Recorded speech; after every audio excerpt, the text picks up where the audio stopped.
आप देख रहे हैं BHVC न्यूज। नमस्कार, मेरा नाम है विपिन चौधरी और आप अपनी स्क्रीन पर देख रहे हैं BHVC न्यूज। 15-16 जून की रात गलवान घाटी में भारत और चीनी सैनिकों के बीच हुए हिंसक संघर्ष में भारत के 20 जवान शहीद हो गए, जबकि चीन के भी कई सैनिकों के घायल और मौत की खबर है।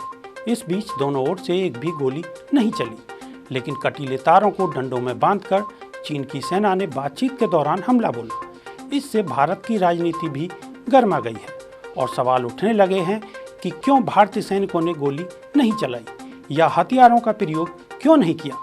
लेकिन क्या आप जानते हैं दोनों देशों की तरफ से गोलियां न चलने की वजह? देखिए इस रिपोर्ट में।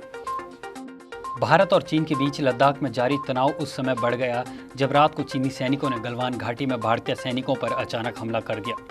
दोनों देशों के सैनिकों के बीच हुए खूनी संघर्ष में भारत के 20 जवान शहीद हुए, जबकि चीन की तरफ से कोई आधिकारिक आंकड़ा अभी तक नहीं आया है। लेकिन सूत्रों के हवाले से खबर आई है कि चीन का आंकड़ा भारतीय सैनिकों से बहुत ज़्यादा है, जिसे लगभग 150 के करीब माना जा रहा है। भारतीय सेना के मुताबिक चीन के सैनिकों ने कील लगे लोहे की रॉड से हमला किया, लेकिन इन सब के बीच एक खबर ने सभी को हैरान कर दिया है कि चीन के हमले का जवाब देने के लिए भारतीय सैनिकों ने हथियारों का इस्तेमाल क्यों नहीं किया। इससे भारतीय राजनीति गर्मा गई है।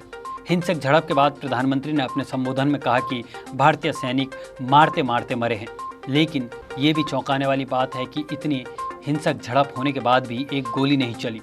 कांग्रेस नेता राहुल गांधी ने इस पर सवाल उठाया और पूछा कि भारतीय सेना को बिना हथियार के चीनी सैनिकों के पास किसने भेजा। इसके जवाब में विदेश मंत्री एस जयशंकर ने बताया कि गलवान घाटी में भारतीय चीन सीमा पर तैनात भारतीय जवानों के पास हथियार थे, लेकिन चीन से समझौते के तहत उन्होंने हथियारों का इस्तेमाल नहीं किया। अब क्या है समझौता? भारत और चीन के मध्य सीमा विवाद को सुलझाने के लिए 5 समझौते 1993, 1996, 2005, 2012 और 2013 में हुए थे। लेकिन इस सब के बीच विदेश मंत्री एस जयशंकर ने जिन समझौतों का उल्लेख किया है वो 1996 और 2005 में हुए थे। 1993 के समझौते के वक्त PV नरसिम्हा राव प्रधानमंत्री थे। यह समझौता सामान्य था, जिसे बाद में अन्य समझौतों के चलते बाहर कर दिया गया।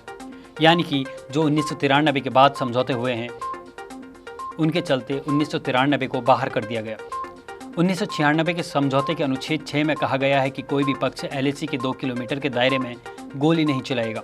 साथ ही इस क्षेत्र में खतरनाक रासायनिक हथियार, बंदूक, विस्फोटक की अनुमति नहीं है। यह समझौता LAC पर 2 परमाणु शक्ति संपन्न देशों के सशस्त्र बलों द्वारा निभाए जाने वाले प्रोटोकॉल के बारे में सबसे व्यापक है।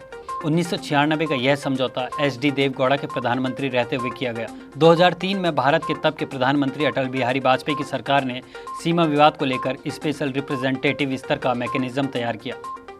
2005, 2012 और 2013 में चीन के साथ सीमा विवाद को लेकर बातचीत बढ़ाने पर 3 समझौते किए गए, जो तत्कालीन प्रधानमंत्री मनमोहन सिंह द्वारा हस्ताक्षर किए गए।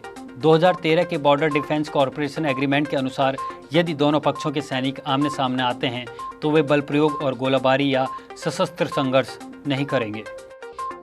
आप देख रहे हैं BHVC न्यूज।